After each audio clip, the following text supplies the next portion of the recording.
Ya, shalom saudara-saudaraku yang terkasih. Kita beribadah hari ini. Kita bersyukur ya Tuhan terus pimpin kita, hidup kita, memberkati kita, memelihara kita, ya mensuplai semua yang kita perlukan. Dan apa yang kita mau dengar hari ini sungguh luar biasa ya. Kita sudah belajar dari orang Israel. Kalau orang Israel tuh makan mana, ada dua kelompok manusia. Ada yang berkata mana itu roti ringan, roti hambar, bosan, nggak enak. Dan ketika mereka katakan itu, ya roti mana itu yang adalah Yesus itu menjadi hambar buat mereka. Nah, padahal Tuhan sebenarnya udah kasih tahu ini roti malaikat ya. Ini roti madu, artinya roti dari surga, roti malaikat, roti madu yang lezat tentu saja. Ya, diolesi butter, madu dari gunung batu, yang luar biasa enak pastinya ya. Roti fresh dari surga. Itu Yesus. Dan ketika orang menerima itu dengan sukacita, dengan menganggap seperti apa yang Tuhan katakan, ya enak buat dia, ya. Dan itulah bagaimana kita memandang Yesus kita. Ya, kita memandang Yesus kita lihat lagi keindahannya, kita diubahkan dari kemuliaan kepada kemuliaan semakin besar. Ya, dan kadang-kadang orang juga berkata kalau mendengar Yesus dan karyanya lagi, Yesus dan karyanya lagi. Seolah-olah praktisnya apa, prakteknya apa. Nah, jadi orang kadang-kadang menuntun praktek ya, karena itu seringkali masuklah motivator ya. 5 step untuk mencintai istri Anda, 7 langkah untuk mendengar suara Roh Kudus. Jadi langkah-langkah, step-step yang akhirnya. Dan kenapa kita nggak banyak mendengar yang seperti itu? Kita hanya lihat Yesus lagi, seperti Bapak tuh membuka foto albumnya tentang, oh ini anak saya nih, Mika nih, waktu masih kecil, waktu lahir. Oh, ini waktu dia masih kecil, waktu dia TK. Ya, dan ketika kita memperhatikan, Bapak itu menyingkapkan atau memperlihatkan Yesus yang dia sungguh kasihi. Ya, ketika kita antusias, makin tersingkap, saudara. Tetapi ketika dikasih lihat foto albumnya, terus kita lihat yang lain, lihat burung, lihat yang lain, ya tidak memperhatikan, itu ditutup ya, ditutup. Makanya tertutup, saudara. Nah, sebenarnya sesederhana itu, artinya memang bukannya soal dihukum, bukan ya, tapi soal bagaimana kita memandang Yesus, ya Yesus yang datang buat orang-orang berdosa tentu saja ya, karena semua orang telah berbuat dosa dan kehilangan kemuliaan Allah, berarti semua qualified ya, pemungut cukai, para pelacur, orang berbuat dosa. Dan ketika orang datang apa adanya, Yesus nggak pernah bilang mereka gini, kamu munafik gitu, nggak pernah. Kenapa? Karena datang apa adanya. Ya, orang hipokrit itu mencoba menjadi orang lain. Ya, makanya banyak orang datang, misalnya perempuan Sirofenesia datang, dia pura-pura jadi orang Yahudi misalnya. Yesus anak Daud gitu ya. Kalau orang anak Daud itu orang Yahudi yang menyampaikan seperti itu. Nah, Yesus bilang gini, oh kalau firman roti ini buat anak-anak ya, bukan buat papis atau anjing peliharaan ya, bukannya anjing.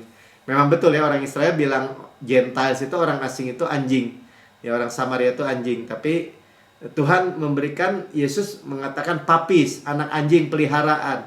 Jadi dia membuka celah buat orang perempuan Sirofenesia ini untuk tidak datang berpura-pura gitu. Dia datang apa adanya. Kayak dia bilang, Lord, tolong ya. Artinya Tuhan, dia datang apa adanya, baru diubahkan anaknya yang kerasukan sembuh. Ya, jadi kita datang, ya saudara yang mendengar di rekaman YouTube, saudara boleh like, subscribe, dan share ya kepada semua orang, bahwa semua orang tak berbuat dosa, biar datang kepada Yesus, ya, datang kepada terang, ya hatinya diterangi, ya karena Yesus itu tahu apa adanya kita nggak usah tutup-tutupin saudara. Dia tahu baik buruknya kita, ya apa yang kita pikirkan dalam-dalamnya kita, seluruhnya nggak ada yang tersembunyi, dan Ia mengasihi kita. Sama-sama katakan, Yesus itu mengasihi saya. Ya, jadi kasih karunia Yesus itu kasih yang cuma-cuma atau yang kemurahan yang cuma-cuma, ya apa tuh? Freely. Kita tidak usah bayar, ya, gratis. Ya. Lebih besar dari dosa, dari kecanduan-canduan kita, atau kekurangan-kekurangan kita, atau kerusakan kelemahan kita. Lebih besar. Dan kasih karunia itulah yang memerdekakan kita dari siklus kekalahan itu kemudian. Kita nggak tetap di situ, karena apa? Karena ketika kita terima Yesus, kebenaran hadiah, tadi seperti kesaksian gitu ya. Bahkan yang sakit begitu parah dari kesaksian yang tadi C. Evelyn sampaikan, ya dia mengalami pemulihan 30, 60, bahkan 100 kali ganda. Jadi jangan menyerah saudara, karena Tuhan tidak menyerah terhadap saudara. Ya. Dan kita tahu dari contoh tadi yang saya ceritakan, perempuan Syro-Fenisia ini, ya, Tuhan melihat great faith, ya, iman yang besar. Iman yang besar itu kenapa? Karena dua-duanya dengan perwira yang datang kepada Yesus, dia bilang imanmu besar. Bukan iman besar itu karena dia orang baik, bukan. Ya, karena dia Gentiles, dia tidak mengenal hukum Taurat, dia datang apa adanya. Nah, itulah iman yang besar.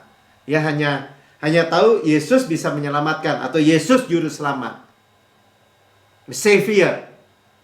Ya, bukan Yesus nih, saya orang baik nih, saya bisa lakukan ini buat engkau. Nggak ada gunanya saudara. Ya, itu pretend, artinya berpura-pura. Karena Tuhan tahu yang sebenarnya kan. Oke, kita masih melanjutkan apa yang disampaikan oleh Pastor, yaitu tentang paralelnya tanah Kanaan dengan Bible. Kita teruskan ya. Ini kita terus akan melihat bahwa begitu banyak variasinya, begitu banyak luar biasanya keindahan yang kita bisa nikmati dari Alkitab kita. Amin. Ya, makanya sebenarnya ya tadi Alkitab kita itu yang kita lihat adalah Yesus kasihnya bagi kita. Yesus kasihnya untuk keuntungan kita. Memang sebenarnya itu, ya, kita udah tahu ya bahwa ini satu-satunya produk surga yang kita bisa ada di tangan kita. Itu luar biasanya saudara, jangan sampai salah makanya.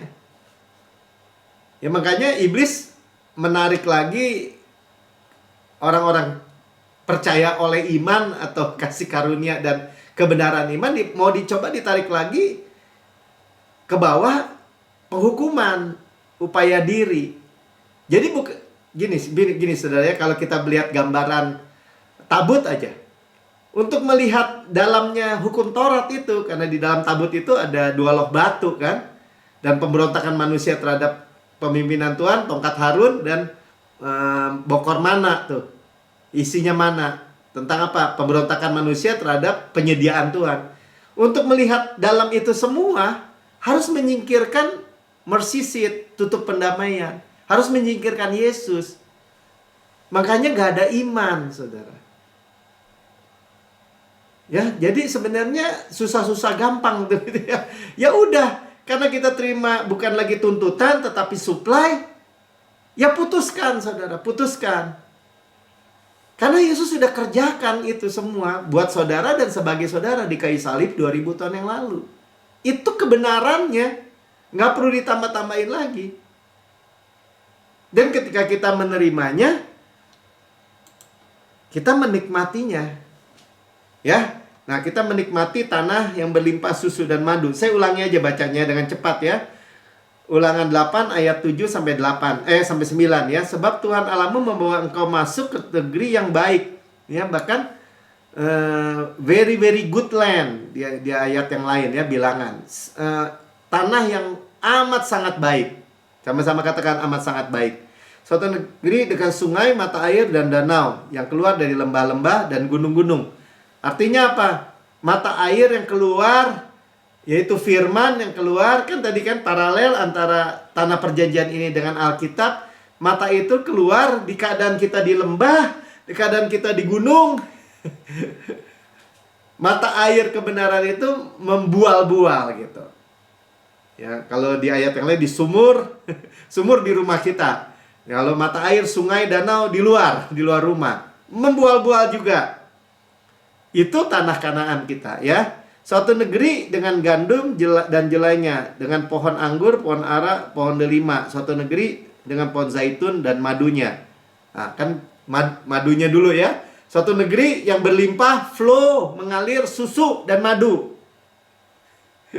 Gimana tuh Alkitab itu yang kita makan, kita dikenyangkan dengan susu dan madu, manis semuanya. Balik lagi ya. Kalau orang bilang ini, apaan sih? Kasih karunia lagi, Yesus lagi. Gue udah tahu. Nah, biasanya orang itu bilang sama aja muak. Padahal begitu banyak variasinya. Ya, begitu banyak, nanti kita lihat ya, yang kita bisa kecap. Apa? Gandum, jelai. Kamu makan dikatakan gandum, jelai makanan kan? Nggak perlu berhemat. Nanti kita lihat ayat yang lain. Ya nanti aja tuh ya, nanti sebentar. Di sini dulu kok. Ya, dengan pohon anggur, manis. Zaitun, ara, delima. Ya, pastor tadi sampaikan pohon ara, manis kan? Tapi kalau orang diabetes makan pohon buah ara tuh nggak akan jadi gula darah gitu maksudnya. Ya begitu luar biasa. Ya, pohon delima yang kalau dibuka bijinya itu seperti merah begitu banyak, seperti pikiran-pikiran kita yang dibasuh oleh darah Yesus. Zaitun, urapan Tuhan. Anggur, sukacita. Saudara, begitu kaya. Amin. Itu yang saudara miliki di tangan saudara. Tapi harus lihatnya apa? Yesus. Nanti kita teruskan ya. Lihat mulai ya. Tapi kita baca dulu ayat 9-nya. Suatu negeri di mana engkau makan roti dengan tidak perlu berhemat. Jadi saudara akan menikmati terus mana itu, Yesus itu, yang tidak habis-habis. Siapa bilang habis? Ada lagi pewahyuan. Di mana engkau tidak akan kekurangan apapun. Nah, saudara, dulu terus terang saya susah kalau Tuhan udah ngomong apapun, segala hal, all things. Tapi sekarang mulai hatinya nih melembut nih. Tidak kekurangan apapun, ya ada apapun. Saudara sebut aja. Saudara yang mau punya anak, saudara tidak kekurangan anak. Saudara yang mau punya keuangan, saudara tidak kekurangan keuangan. Hubungan suami istri, anak-anak, kesejahteraan. Jadi, ya saya dulu belajar ya bahwa kalau orang bagaimana tuh semuanya susah tuh kalau ada semua gitu, segala hal, segala dimensi, segala aspek seluruh kehidupan tuh seimbang semua gitu. Itu susah sekali gitu ya. Kalau usaha sendiri. Tapi yang Tuhan janjikan tidak kekurangan apapun, semuanya maksimal, optimal. Luar biasa ya. Suatu negeri yang batunya mengandung besi dan gunungnya mengandung tembaga. Ini bicara apa juga? Bicara kekuatan, bicara peperangan, kemenangan, besi ya. Pada zaman itu orang Filistin doang yang bisa bikin senjata dari besi. Kalau tembaga lebih lentur.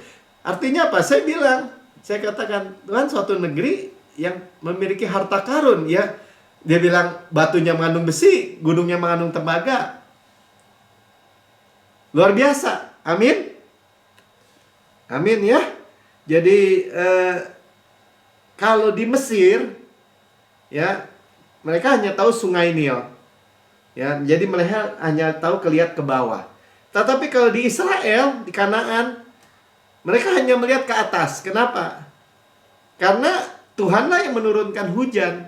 tadi air tadi ya. Jadi kita kalau kaitkannya dengan keadaan sekarang, seluruh dunia sedang kelaparan. Ya bensin baru kemarin naik kan. Tapi di bagian dunia yang lain 3 kali lipat, 2 kali lipat mungkin. Belum lagi gandum atau makanan. Banyak yang bangkrut, banyak yang kelaparan, banyak yang demo habis-habisan. Sumber daya terbatas, saudara. Itu dunia. Ya, tapi apa yang Alkitab katakan tentang kelaparan? Coba kalau saudara renungkan di Alkitab saudara. Setiap kali kelaparan gitu kan.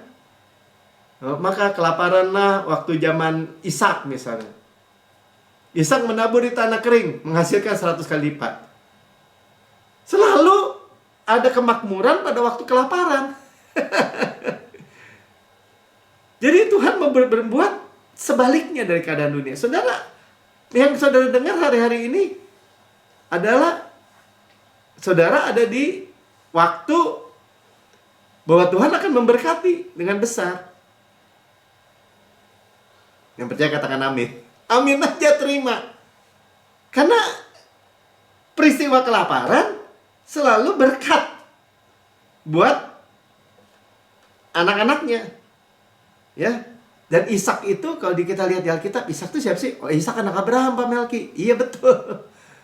Kita adalah anak Abraham, artinya gambaran kita, saudara. Kita adalah keturunan Abraham, Abraham seed. Keturunan. Amin. Ya, sama-sama katakan, saya makmur pada waktu dunia kelaparan. Susah ya. Susah membayangkannya. Tetapi itulah Tuhan. Karena Tuhan itu di luar waktu dan ruang. Dia menciptakan waktu dan ruang. Hanya Dia yang tahu. Ya. 2030, 2050, hanya Dia yang tahu masa depan. Nah, makanya ketika kita meditasikan firman ini, wah, kita mah kelimpahan. Tanah yang Tuhan janjikan, Tuhan sumpah. Kelimpahan. Ya, berarti apa? Waktu kita merenungkan itu, keluar dari diri kita mata air kehidupan itu. Ajaib ya. Nah, jadi dikatakan juga gandum jelai, kita makan dan menjadi kenyang. Bukan kelaparan, saudara. Kenyang itu apa? Satisfied, puas. Nah, jadi jadi gini kan ditanya, kenapa sih orang hari-hari ini banyak yang stres, depresi, ya, emosi, terikat gitu ya, udah kaya, punya jabatan, marah-marah, bunuh orang, nah kayak gitu, kenapa sih? Pertanyaannya kenapa? Jawabannya yang hari ini kita dengar, karena mereka lapar. Sama kan? Kalau orang laki-laki katanya suami marah-marah, oh lapar tuh katanya. Angry karena hungry. Karena lapar, saudara. Bukan nggak punya duit, bukan nggak punya perkara-perkara persoalan, semua juga punya masalah, punya persoalan. Tapi kan punya jalan kalau kita. Tapi kalau kelaparan, lapar, ya, akan firman, akan Yesus sebenarnya. Makanya kita di gereja ini, mesti semua gereja itu makan Yesus benar-benar, makan duduk sehidangan dengan raja segala raja. Posisinya jelas begitu. Kita ada di dunia ini, tapi kita bukan dari dunia ini. Sama-sama katakan itu. Saya ada di dunia ini, tapi saya bukan dari dunia. Saya di backup, supply dari yang ngutus saya di dunia ini, yaitu Yesus. Amin. Ya, tapi iblis kan berusaha nih ambil nih. Kalau kita lihat kisah Alkitab, waktu kisah Gideon ya, Gideon tuh di Hakim-Hakim 6, coba lihat ada Hakim-Hakim 6 enggak? Hakim-Hakim 6. Ya, bagaimana Gideon malam-malam di lubang pemerasan anggur supaya nggak kelihatan, ya diam-diam ya mengirik gandum. Karena apa? Karena orang Midian lihat orang Israel Punya gandum, diambil. Kelaparan terus, baru nuai, diambil pokoknya. Karena orang Israel dijajah orang Midian. Tapi kan kita tahu kenapa mereka dijajah sebagai contoh. Karena mereka meninggalkan, menepis, saya selalu bilangnya, menepis pemeliharaan bapaknya. Jadi isunya tuh, kenapa orang khawatir? Kenapa orang stres? Kenapa orang depresi? Orang Yesus tersedia. Makanya Alkitab bilang ini, Yesus itu yang jelas tergambarkan dengan jelas di mata kamu tuh udah jelas. Karya Yesus tuh udah jelas. Masih nggak mau percaya juga. Masih mau melihat ke diri. Lihat Yesus tapi nggak mau. Mau Pak, lihat Yesus tapi lihat diri juga. Apa yang saya harus buat pada Yesus?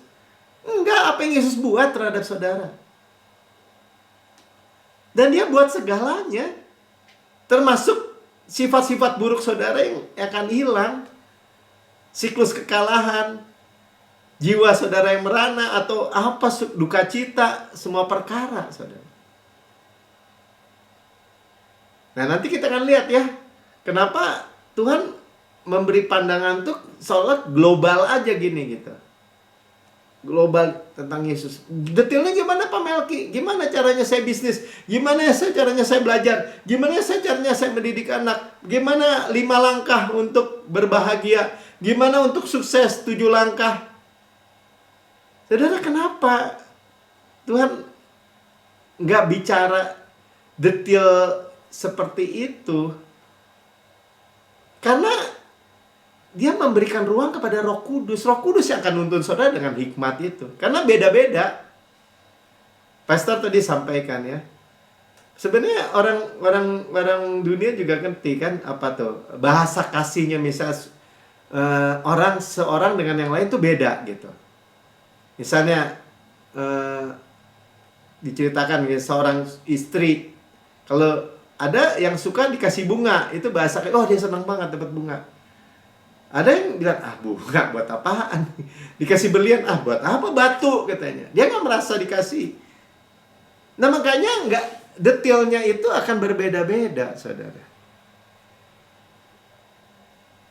Ya, jadi bukan depresi, bukan persoalan stres, tapi lapar. Yang buat orang emosional misalnya. Dan tadi dikatakan, saya belum baca ya, kemudian datanglah malaikat Tuhan dan duduk di bawah pohon tarbantin di Ofra, kepunyaan Yoas, orang Abiezer itu. Sedang Gideon, anaknya, mengirik gandum dalam tempat pemerasan anggur agar tersembunyi bagi orang Midian. Jadi musuh itu berusaha mengambil gandum, ya makanan, ya supaya lapar.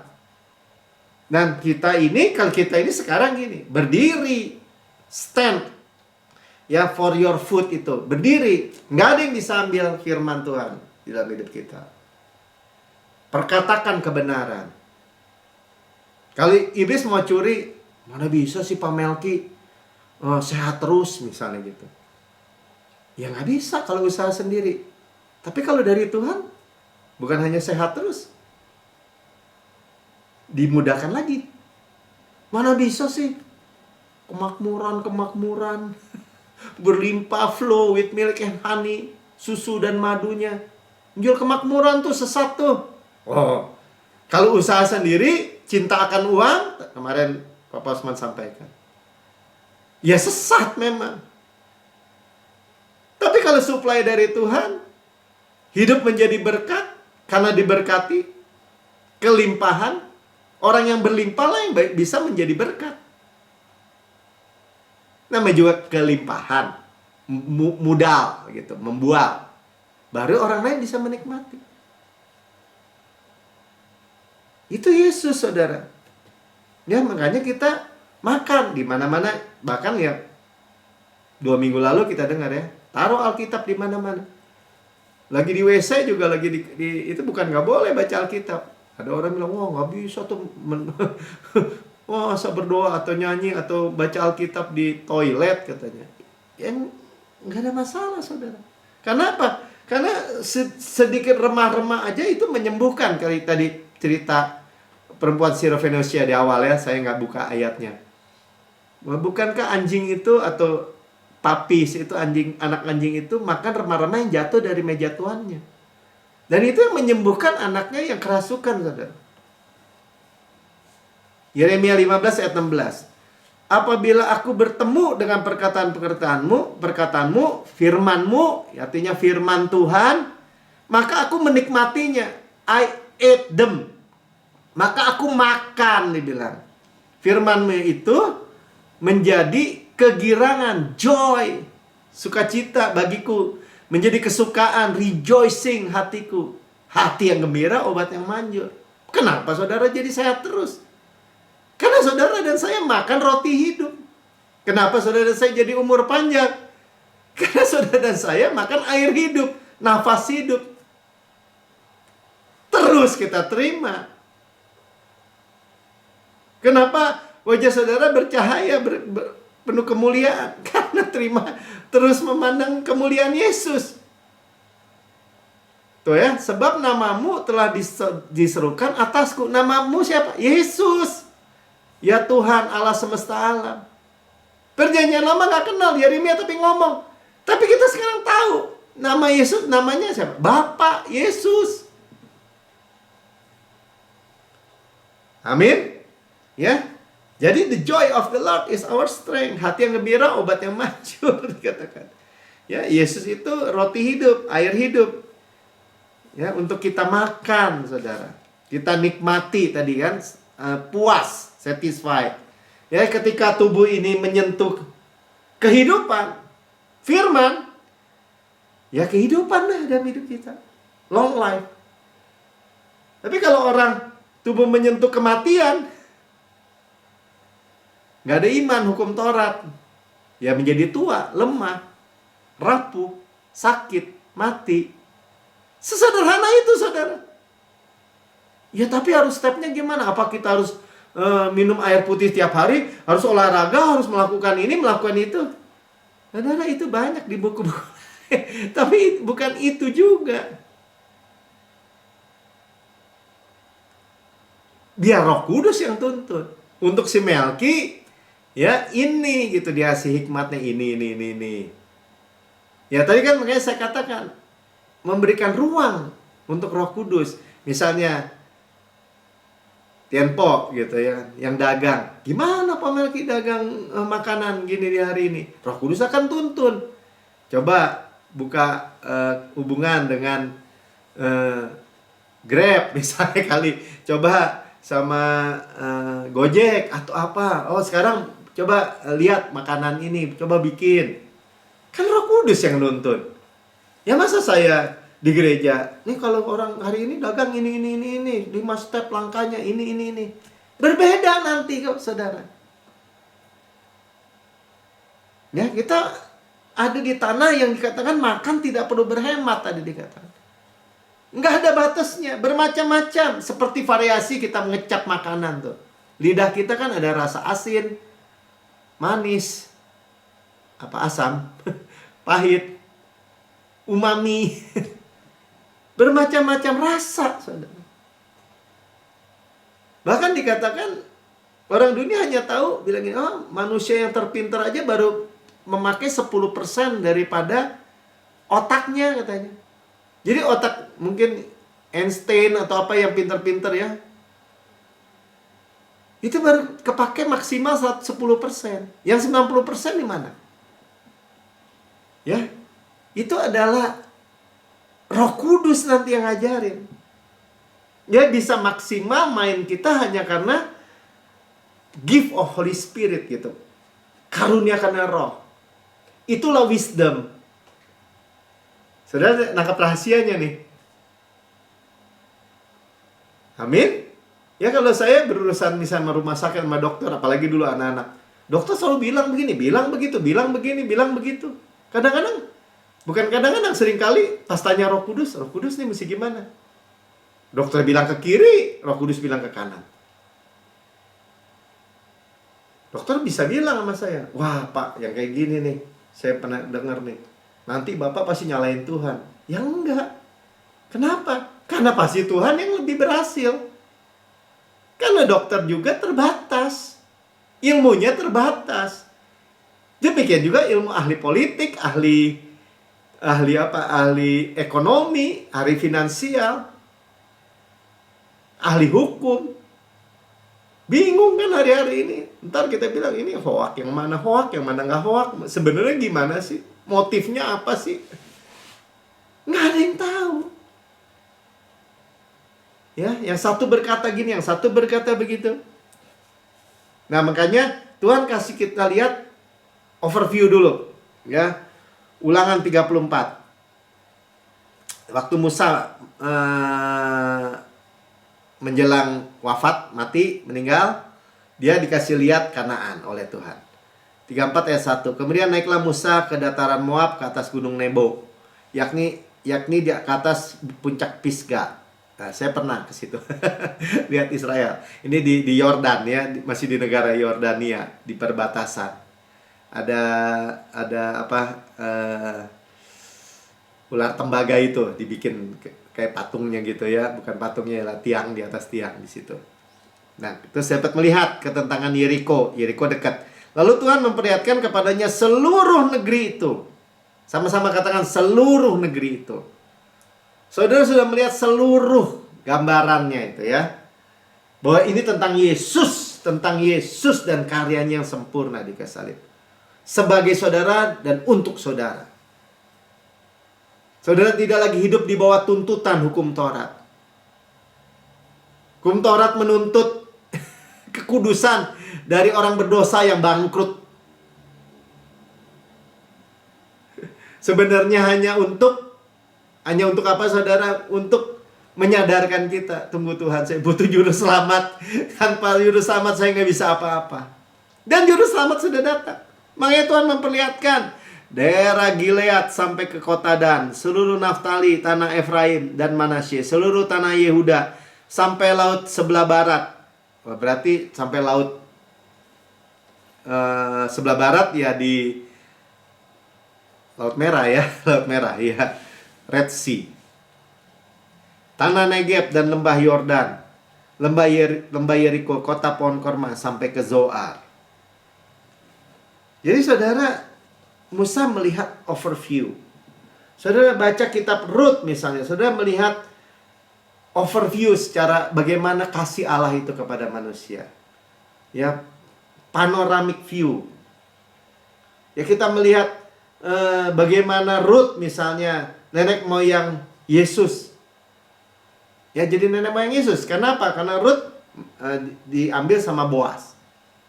Rut orang Gentiles, ya, yang tidak mungkin dapat masuk ke kawanan orang Israel. Moab. 10 keturunan aja nggak boleh. Tapi bagaimana kita dapat melihat secara luas tentang kasihnya Tuhan kepada manusia berdosa. Ya, Rut menikah dengan Boaz, melahirkan Obed, melahirkan Isai, melahirkan Daud, dan menjadi nenek moyang Yesus. Bagaimana Gentiles ini diambil, ya, orang asing ini diambil. Ya, kalaupun kita membaca, kita belum mengerti, baca terus, saudara. Seperti ilustrasi begini, ya.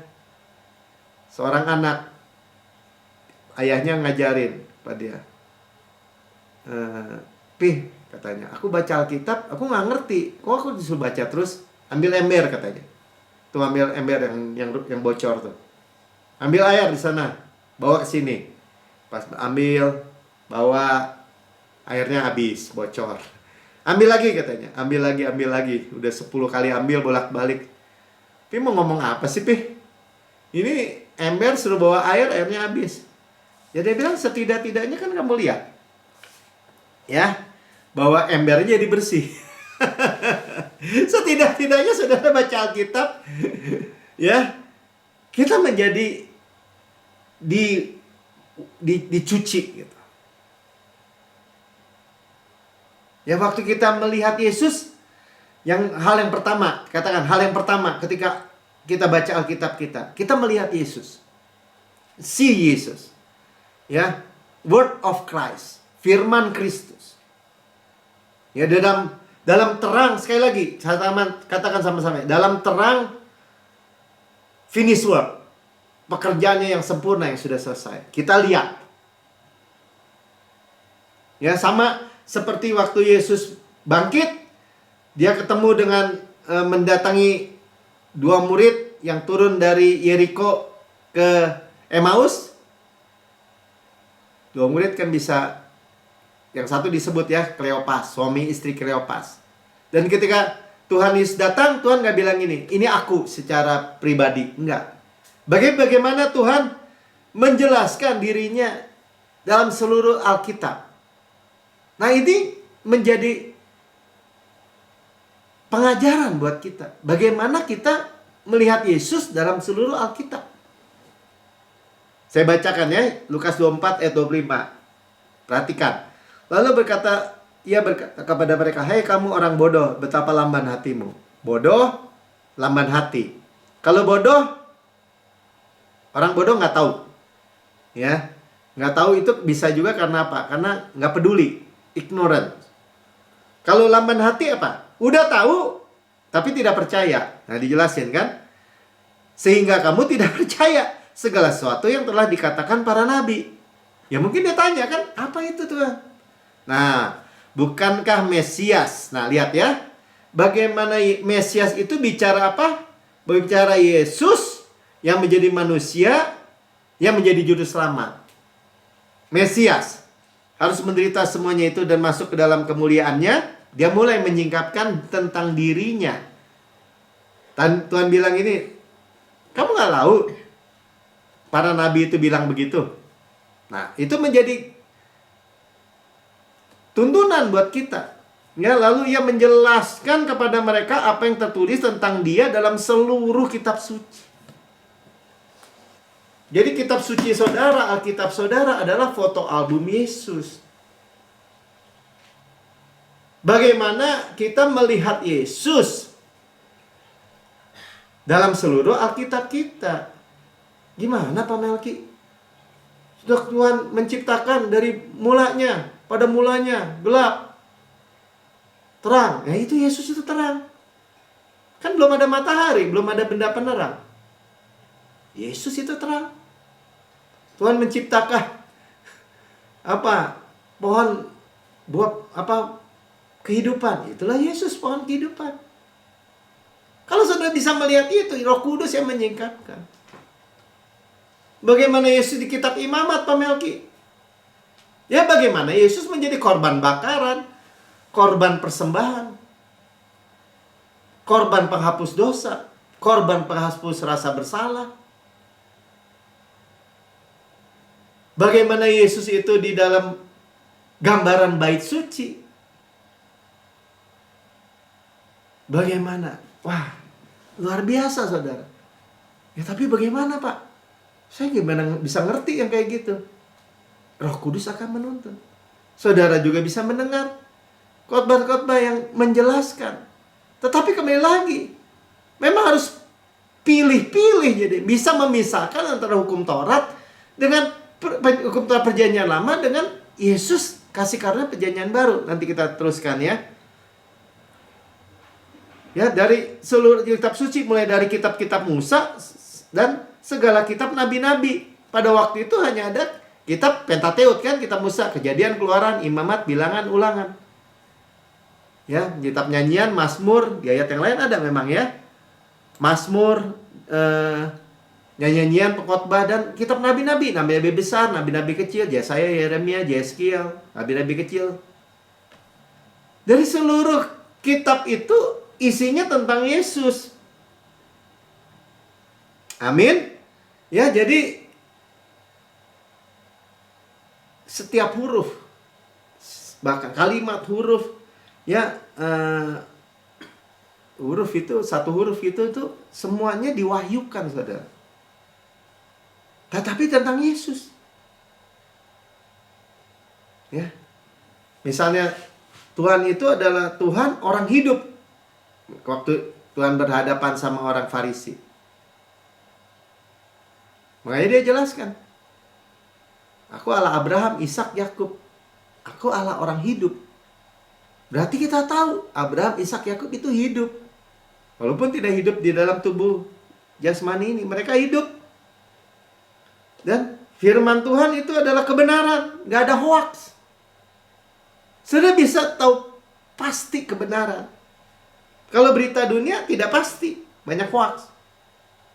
Makanya Tuhan bilang, pisahkan mereka melalui kebenaranmu. Kita dikuduskan melalui kebenaranmu. Itu dipisahkan. Bahkan anak-anak, saya selalu bilang kan, anak-anak juga nggak punya roh junior. Mereka roh kudus yang sama ketika mereka percaya Yesus. 2 Timotius 3 ayat 15. Ingat juga bahwa dari kecil kamu sudah mengenal kitab suci dan memberikan yang dapat memberikan hikmat hikmat Roh Kudus, tuntunan kepadamu dan menuntun engkau kepada keselamatan oleh iman. Keselamatan oleh iman itu kebenaran hadiah, iman. Tangan terbuka menerima. Itu iman.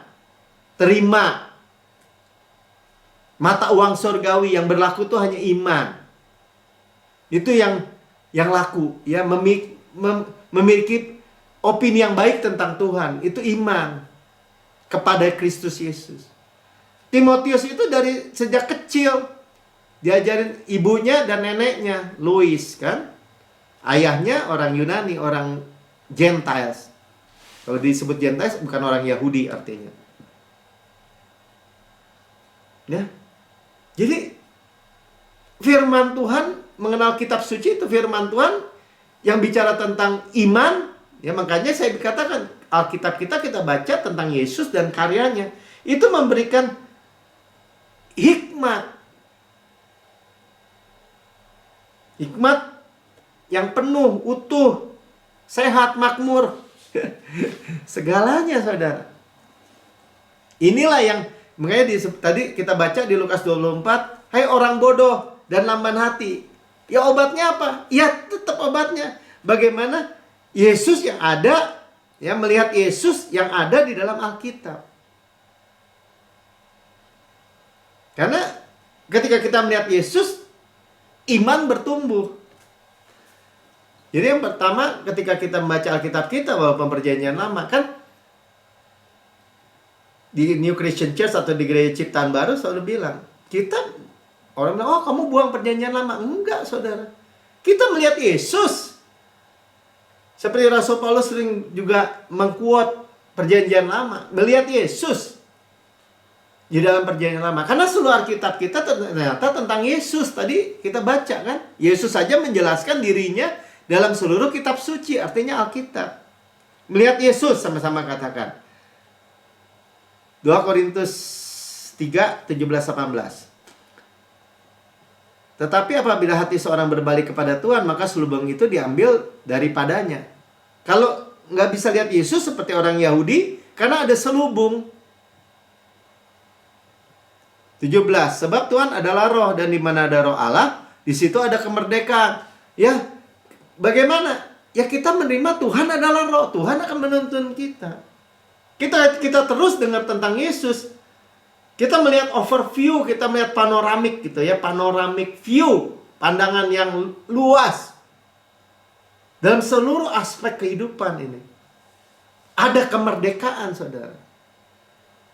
Ketika saudara dan saya terima, kita baca Alkitab, kita baca aja. Ada pembersihan. Lihat Yesus, pewahyuan Yesus. Lebih lagi dan lebih lagi. Makanya disebut gini. Dan kita semua beholding mencerminkan kemuliaan Tuhan dengan muka yang tidak berselubung. Kita beholding, memandang as in the mirror the glory of God, memandang kemuliaan Tuhan. Tuhan siapa? Tuhan Yesus. Dengan muka tidak berselubung. Artinya kita lihat gitu.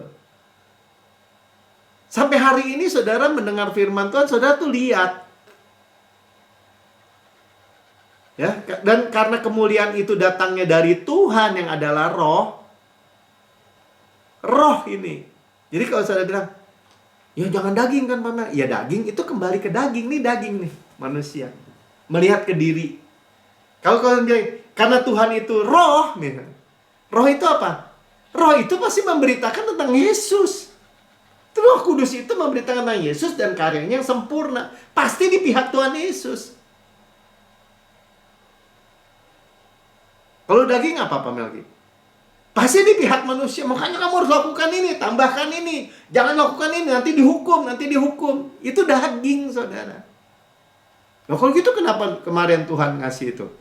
Ya supaya saudara berhenti sampai pada akhir daripada kemampuan manusia. Nyerah Tuhan. 10 perintah Allah nggak bisa.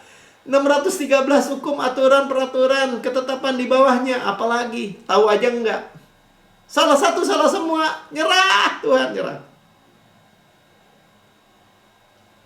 Ya, maka kita diubahkan ketika kita pandang Yesus, bukan kepandang diri kepada manusia yang bangkrut, yang berdosa dan bangkrut, tapi memandang kepada Yesus yang telah menyelesaikan semua sempurna. Yang kita terima, kita diubahkan menjadi serupa dengan gambarannya. Ya, dalam kemuliaan yang semakin besar, from glory to glory. Jadi jangan takut ketika saudara memandang Yesus.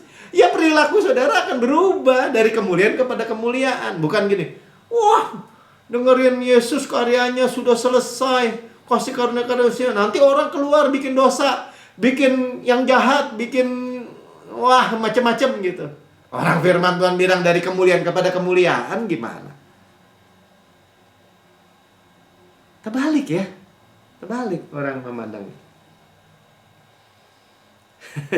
Ya, jadi luar biasa ya. Makanya perjanjian lama itu gambaran ya, tipologi bayangan ya. Perjanjian baru itu penggenapannya atau substansinya. Saudara udah lihat. Makanya saudara dan saya melihat perjanjian lama, kitab Pentateut, kitab Musa, kitab Nabi-Nabi, kitab Mazmur, dan nyanyian itu melihat dengan terang finish work. Kacamata salib tuh. Nah, ketika kita memberitakan itu, nah ini masuk ke dalam yang memberitakan aja dapat reward. 1 Korintus 7 ayat 9 ayat 7.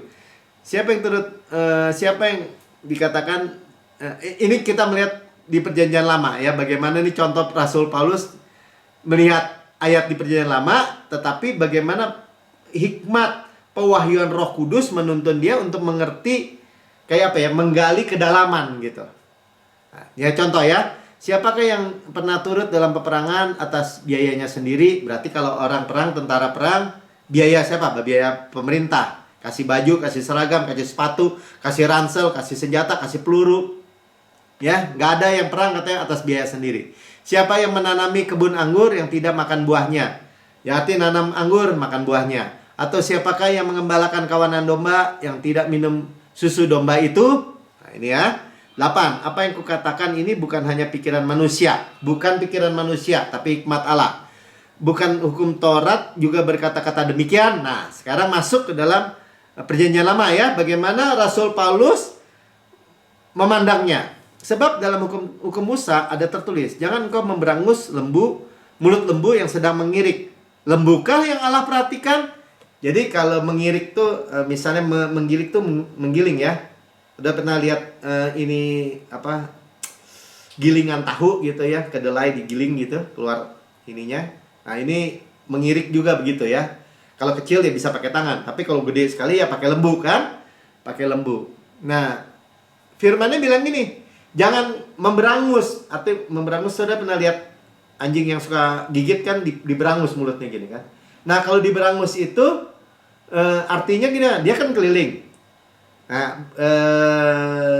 hasil gilingan itu kan ada yang jatuh-jatuh juga ke tanah kan. Kalau nggak diberangus kan si lembu itu bisa ikut makan.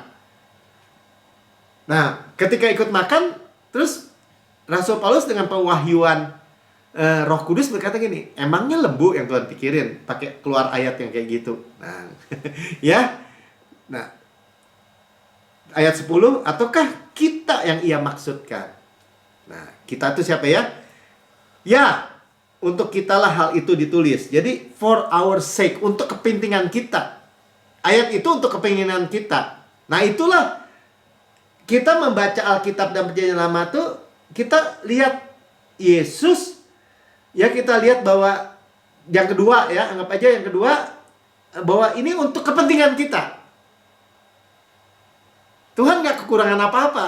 Untuk misalnya Yesus kurangan apa-apa mesti turun tebus kita mati di kayu salib karena dia kekurangan sesuatu. Enggak, saudara. Yesus nggak turun ke bumi, nggak mati di kayu salib, nggak menebus kita, tetap Tuhan. Nggak kurang semili pun. Tapi untuk kepentingan kita dia turun. Kenapa? Ya jangan tanya kenapa. Karena kita karena begitu besarnya kasih Allah akan dunia ini. Ya, begitu besar pembajak. Nah, kayak untuk kita, yaitu pembajak harus membajak dalam pengharapan. Pengirik harus mengirik dalam pengharapan untuk memperoleh bagian.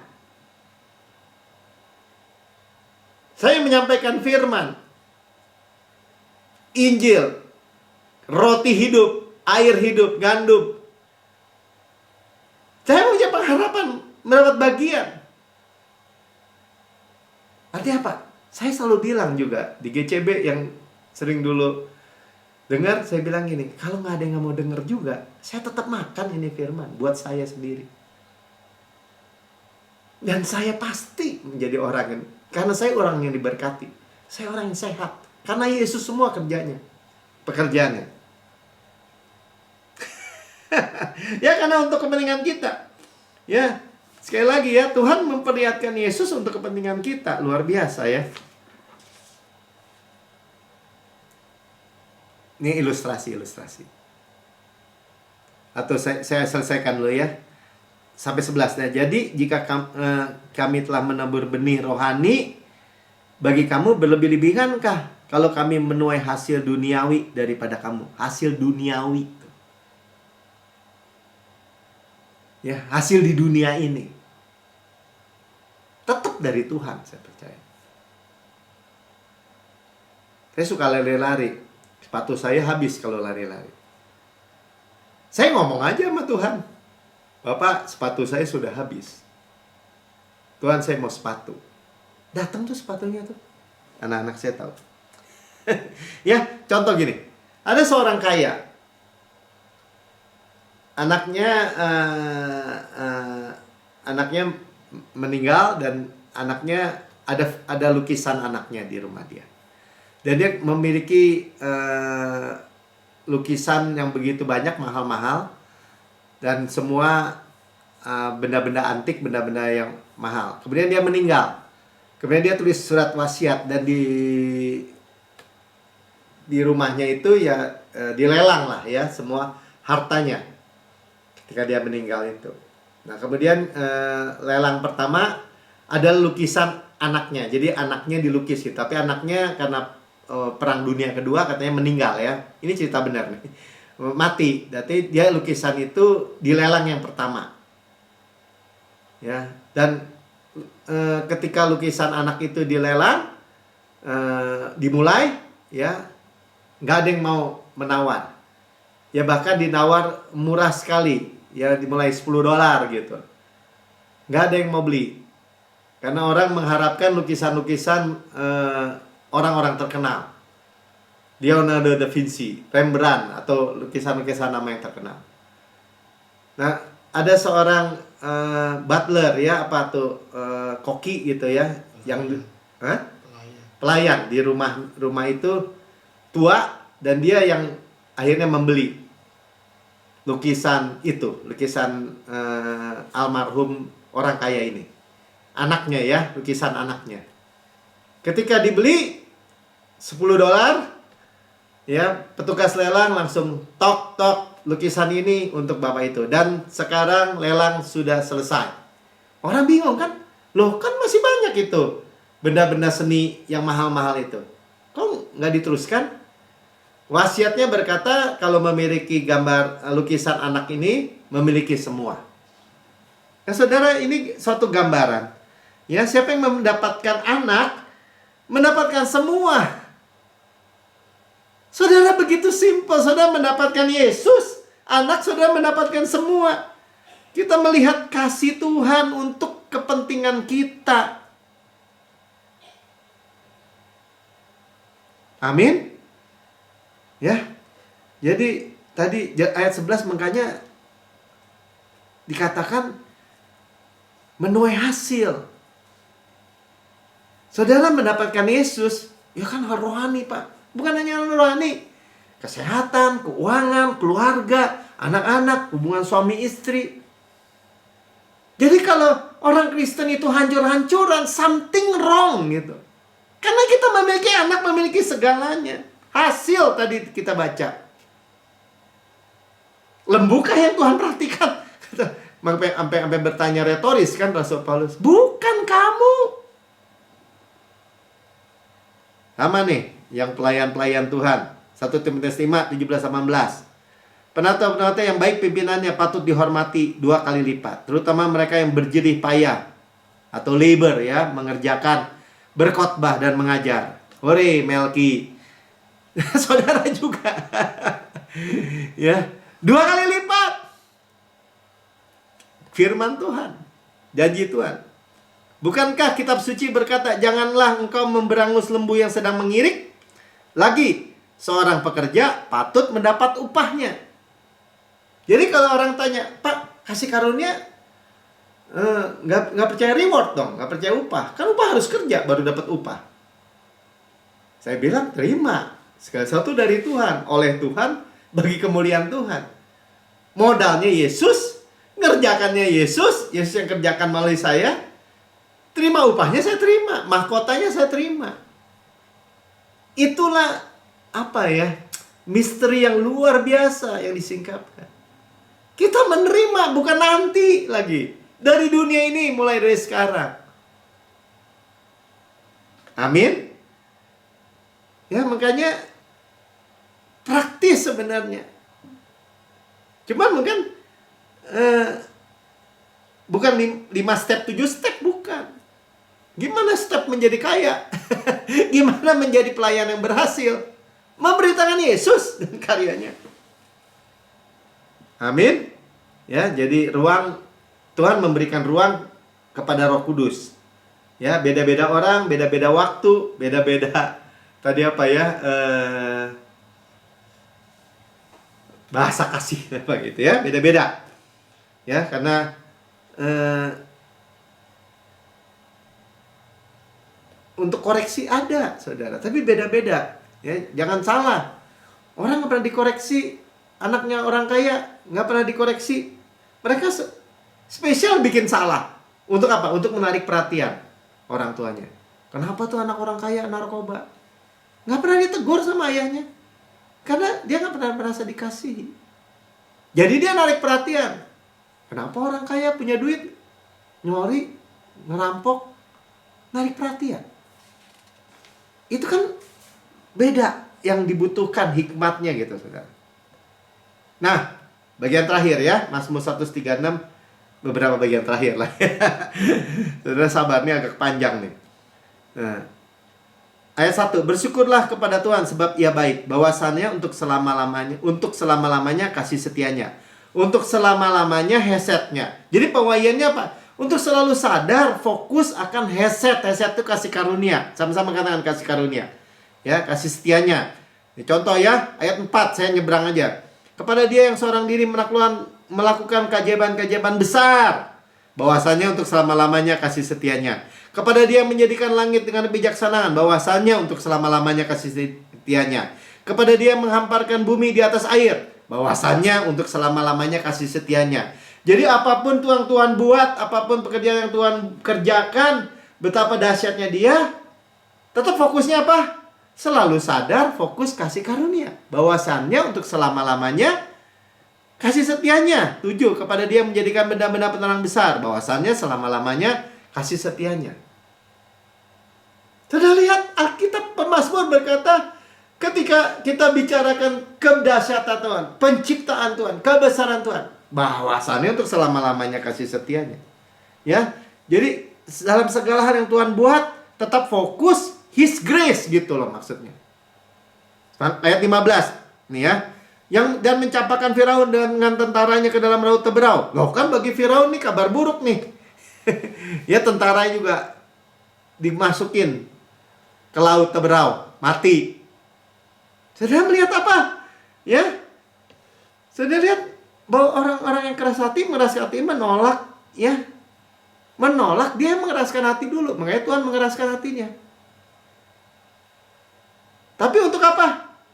Di mana hasetnya? Di mana kasih karunia? Kenapa masih ada bahwasannya untuk selama-lamanya kasih setianya, kasih karunianya?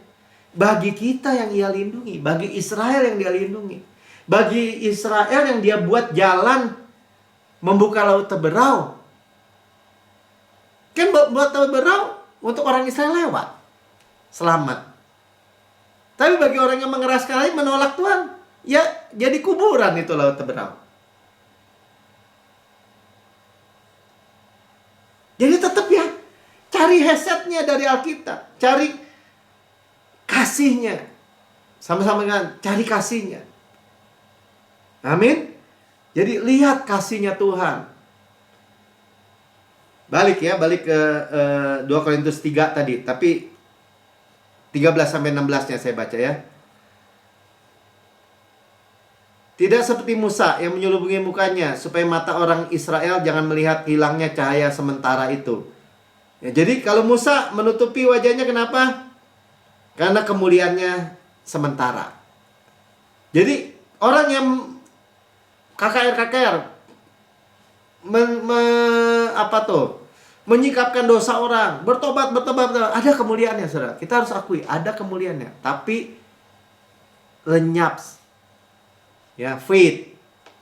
Tetapi pikiran mereka tetap menjadi tumpul, sebab sampai pada hari ini selubung itu masih tetap menyelubungi mereka. Jika mereka membaca perjanjian lama tanpa disingkapkan. Jelas ya, tanpa penyingkapan Yesus dan karyanya, itu ada selubung, saudara. Karena Kristus saja yang dapat menyingkapkannya. Roh Kristus itu, Kristus yang diurapi Kristus, Roh Kudus yang dapat menyingkapkannya. Ya, ditulisin lagi, bahkan sampai hari ini setiap kali mereka membaca kitab Musa, ada selubung yang menutupi hati mereka, matanya, hatinya. Tetapi apabila hati seorang berbalik kepada Tuhan, maka selubung itu diambil daripadanya. Ketika kita memandang kepada Yesus, berbalik kepada Tuhan itu. Tadi seperti ya, beholding, memandang Yesus. Sebab Tuhan adalah roh, dan bagaimana roh Allah, di situ ada kemerdekaan. Baru ada selubung diangkat, kemerdekaan. Amin. Ya, makanya ketika kita melihat kepada Yesus, jadi look unto Jesus itu ketika Yesus memandang kita aja gitu. Ketika Petrus misalnya, Tuhan, kok nggak boleh mati?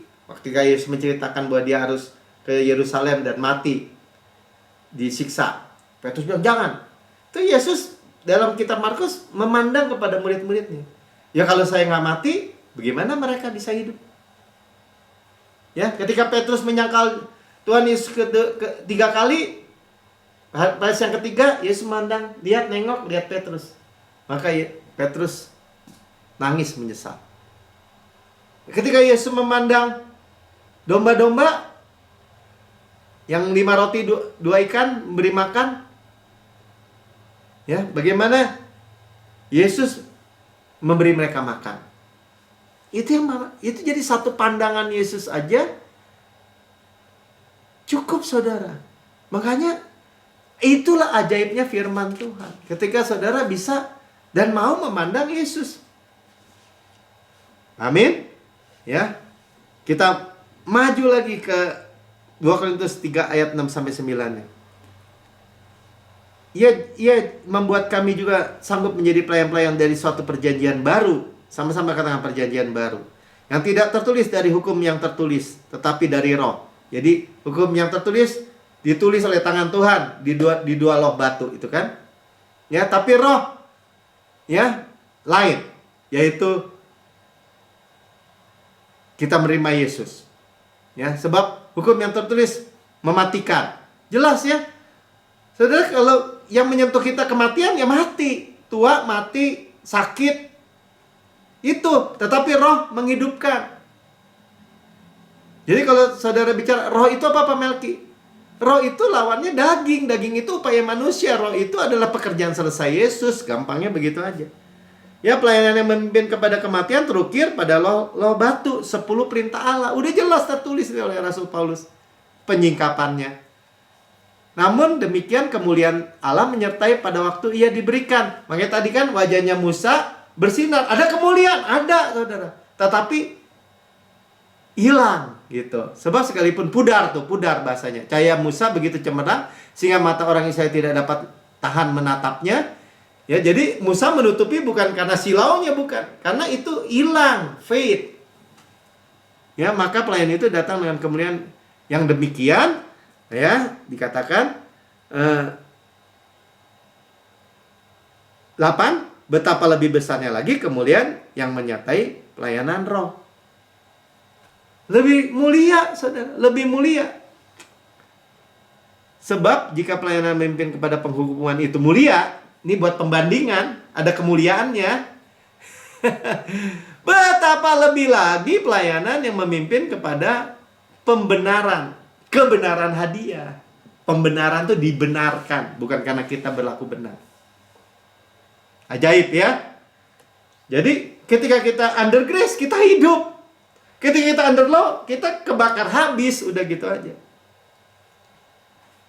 Ya, makanya dikatakan kita mengerti sekarang siapa tuh orang munafik, menyalahkan orang benar, membenarkan orang fasik. Kita saudara udahlah kebenaran Allah, saudara bilang saya orang berdosa, itu menyalahkan orang benar. Atau membenarkan orang fasik itu orang kudus tuh, dengan usaha sendiri. Di situ contohnya kita bisa melihat Yesus. Ya, kalau kita baca Alkitab itu sudah dibayar ketika tuntutan itu kita baca. Ya, jadi hukum Taurat itu juga nggak bisa dipisah-pisahkan. Kalau ada orang pisah-pisahkan, ya kita hukum moralnya aja, hukum seremonialnya nggak lagi, nggak ada. Dengar nih kata Roh Kudus sampaikan ya. Hukum Taurat itu 10 perintah Allah dan hukum Musa itu ya, dan 613 hukum aturan peraturan di bawahnya itu kesatuan komposit. Kesatuan komposit. Jangan-jangan bahasa sipil. Satu tuh. Nggak bisa dipisah-pisahkan karena salah satu, salah semua. Oke, ya. Saya nggak panjang lebarkan. Ya, jadi ya tadi kita lihat kemuliaan semakin besar, Tuhan tidak pernah meninggalkan kita, tidak pernah melupakan kita. Saudara yang mendengar di rekaman YouTube, saudara berkata, wow, luar biasa. Ya, saya mendengar tentang bagaimana karya Yesus, kasih karunia-Nya malam ini, tapi saya belum pernah menerima Yesus sebagai Tuhan dan Juru Selamat pribadi. Saudara, ikuti saya berdoa untuk terima Yesus. Katakan, Tuhan Yesus yang maha mulia, saya menerima Engkau sebagai Tuhan dan Juru Selamat pribadi saya. Dengan mulut saya mengaku, dengan hati saya percaya, saya diselamatkan. Bahwa Yesus sudah mati buat saya, dibangkitkan oleh pembenaran saya, naik ke surga, duduk di sebelah kanan Allah Bapa, dan mendudukan saya bersama-sama dengan Yesus. Surga adalah rumah saya. Saya adalah kebenaran Allah di dalam Kristus. Saya anak yang paling dikasihi. Saya mau menikmati Yesus dan karyanya yang sempurna dalam hidup saya. Dalam nama Tuhan Yesus, amin. Haleluya, saudara diberkati. Saya sangat diberkati juga yang menyampaikan saya menikmati Yesus dan karyanya. Ya, dan kita kembali lagi disegarkan dan dibasuh dengan kain lenan halus, yaitu melalui perjamuan kudus. Ya, kita selalu fokus Yesus dan karyanya, kita sehidangan dengan Raja, kita di posisi kedudukan bersama Yesus, sehidangan. Ya, sebab pada malam Tuhan diserahkan, Tuhan mengambil roti dan memecah-pecahkan dan berkata, inilah tubuhku yang diserahkan bagi kamu, perbuatlah ini menjadi peringatan akan aku. Tubuh Kristus benar-benar makanan, darah Kristus benar-benar minuman, benar-benar benefit. Dan kita terima sendiri dari Tuhan. Ya, Rasul Paulus bilang, saya terima sendiri dari Tuhan. Padahal Tuhan Yesus kan sudah di surga. Ya, dia terima. Dan itulah yang saudara terima. Dan kita mengakui, discern the Lord's body. Ya, mengakui tubuh Tuhan. Sehingga kita tidak lemah, sakit, apalagi mati. Enggak ada racunnya saudara, perjamuan kudus. Karena kita mengakui bahwa Tuhan Yesus Kristus itu tubuhnya diremukkan supaya kita utuh. Ditikam supaya dosa kita dihapus. Dicambuk sampai tersingkap tulang-tulangnya. Dia menanggung penderitaan, sakit kita, penyakit kita. Oleh bilurnya kita sudah sembuh. Digantung di kayu salib. Terima semua hukuman. Murka, dibakar habis, ya, menyerap semua dosa-dosa, sakit, kutuk dan semua masalah kita. Dan sehingga kita dapat bersandar di dadanya, kemurahan kebaikannya. Dan berkata, sebagaimana Yesus di surga, demikian saya di bumi sekarang ini. Di surga Yesus layak terima kuasa dan kekayaan dan hikmat dan kekuatan dan hormat dan kemuliaan dan berkat. Demikian saya di bumi sekarang ini. Saya sehat, kuat, segar, dimudahkan, energik, dinamis, subur seperti pohon yang Tuhan tanam. Berbuah pada musimnya, tidak layu daunnya, evergreen. Ya, sukses, good sukses, prosper, makmur. Ya, karena kita makan ada Zoe life, Zoe kosmos, DNA Kristus dalam setiap sel, jaringan anggota tubuh kita. Kehidupan, roti hidup, ya, tubuh Kristus, daging Kristus, tulang-tulangnya, paha kanannya, kekuatannya, dadanya, kasihnya, roti malaikat, roti pemenang, roti hidup, mana surgawi, hukum roh yang menghidupkan, memerdekakan kita dari hukum dosa dan hukum maut, dari kutuk Adam tuh. Ya, gandum yang terbaik diolesi butter, bau harum Kristus, madu dari gunung batu yang manis. Saudaraku yang kekasih, bukankah roti yang kita pecah-pecahkan ada persekutuan kita dengan tubuh Kristus? Amin. Makan dalam nama Tuhan Yesus. Terima kasih Bapak. Kepala sehat, tubuh sehat. Kami tulang Kristus, daging Kristus, satu dengan Kristus. Amin. Yang sakit semuanya sembuh. Sudah sembuh. Haleluya. Kita long life. Yang sudah makan ini cawan perjanjian baru yang dimeteraikan oleh darahku untuk pengampunan segala dosa. Segala dosa kita dihapus, masa lalu, masa kini, masa depan, selama-lamanya. Kita kebenaran Allah di dalam Kristus. Dibenarkan sepenuhnya. Tuhan tidak lagi mengingat dosa-dosa kesalahan kita. Tidak akan mungkin pernah ingat. Ya, tidak diinput. Kita di bawah air terjun darah Yesus. Continue, berkelanjutan, terus menerus. Ya, sehingga kita dapat mewarisi Kanaan. Tadi ya, mewarisi tanah yang flow with milk and honey. Mewarisi dunia ini. Mewarisi berkat Abraham. Tuhan janji, Tuhan sumpah. Diberkati berlimpah-limpah. Dimultiplikasi. Menjadi berkat kita. Mewarisi shalom Kristus, peace of mind, kesehatan, kemakmuran. Panen raya besar. Manifestasi berkat berlimpah-limpah. Berkat-berkat pneumatikos. Berkat-berkat rohani itu. In heavenly places. Semua Tuhan sudah bayar. Karisma, karunia-karunia roh. Semua janji, semua berkat yang menjadi milik Yesus ada milik saudara. Saudaraku yang kekasih, bukan kacauan yang atasnya kita mengucap syukur. Ada persekutuan kita dengan darah Kristus. Minum dalam nama Tuhan Yesus. Haleluya. Mari mengucap syukur saudara. Kita menikmati berkat yang luar biasa. Kita menikmati Kanaan kita. Haleluya, haleluya.